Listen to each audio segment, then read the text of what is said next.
Hello, everyone. I'm so excited to talk to you today about how to improve your email deliverability.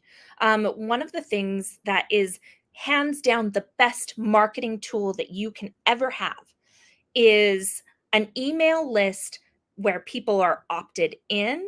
They are excited to be engaged. They've said they want to hear from you, and you own that email list. You don't own a lot of other marketing platforms that are digital platforms. You don't own your social media because, let's be honest, people could do a spam report attack on your social media and you could have it taken away from you because they don't like something you posted one time.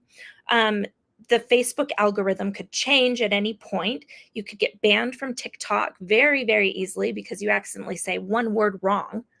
Um, you don't own any of those platforms. You know what you also don't own is possibly your website, depending on which platform it is on. If it's on Wix or GoDaddy or something like that, that's a website builder.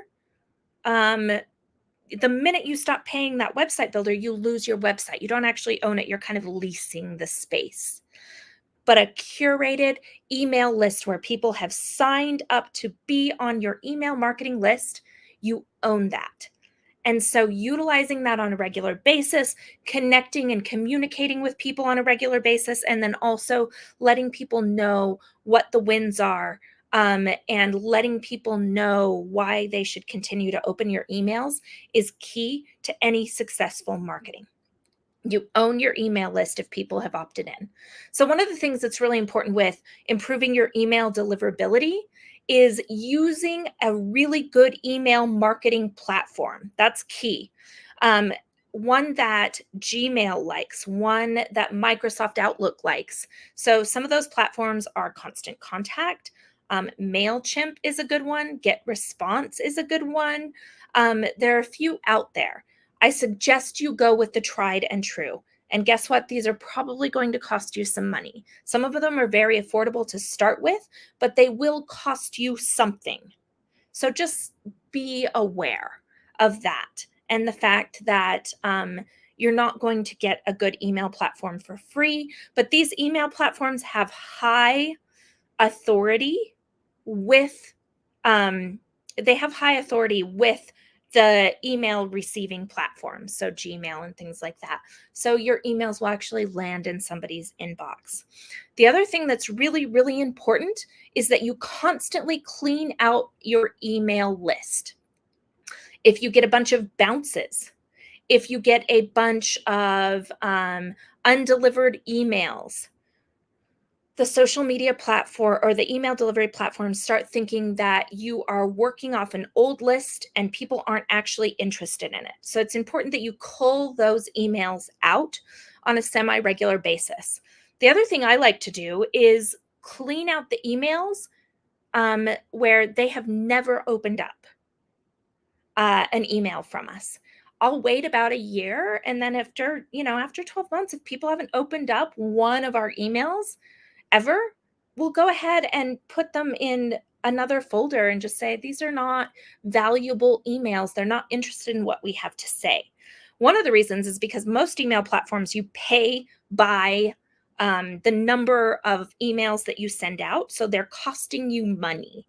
The other reason is if you have a bunch of undelivered, like emails that are delivered but not opened, the email platforms are less likely to put your email in somebody's inbox and more likely to put it in their junk mail folder.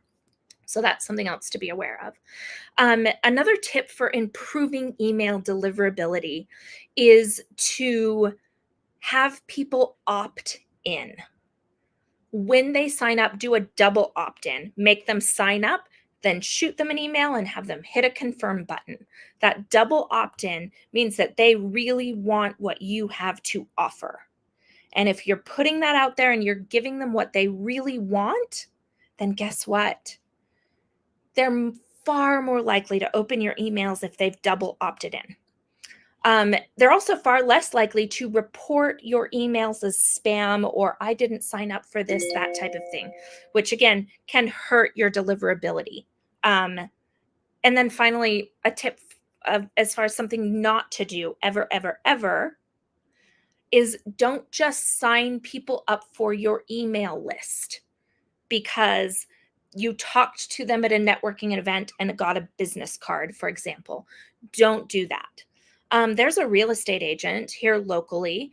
I've known her now for about 8 years, and she signed me up without me asking for her email list. Not only that, but she doesn't have a way to unsubscribe from her email list, which, by the way, is super illegal.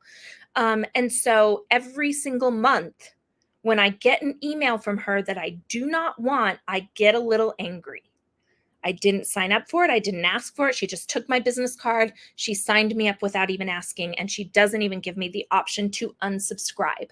I've even messaged her and asked her to take me off of her list, and she hasn't done it. She never even responded.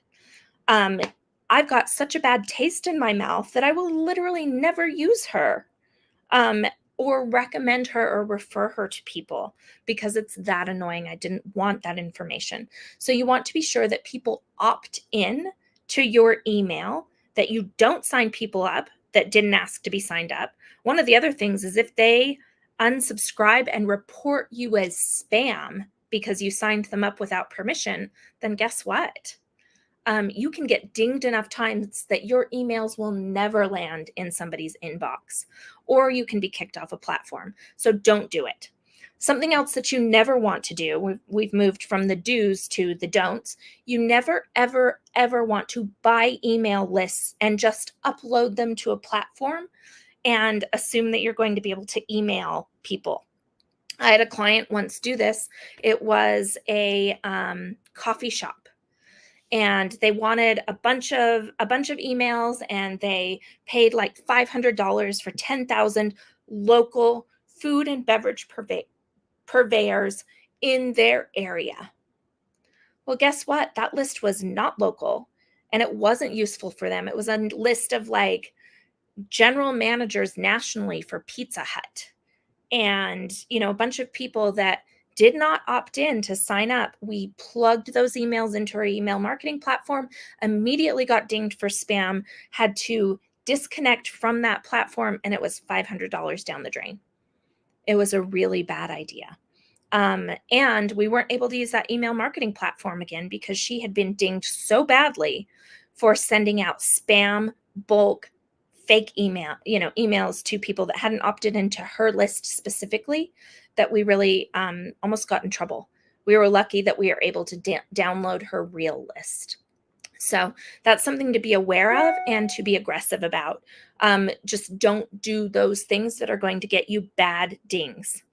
The other thing with email deliverability that you want to experiment with is called A/B testing. A lot of the email marketing platforms, they will allow you to put different headers in the email or test a slightly different format for each one, and then send it to half of your list at a time. That way you can see over time what people are more likely to click on, engage with. It increases and improves your email open rate, which improves your deliverability long term. So that's something else that you may want to look at as well as you're working on this. If you have any questions, if you have any additional needs for email marketing, or even need a strategy for your email marketing or a drip campaign, reach out and let us know. We'd love to hear from you.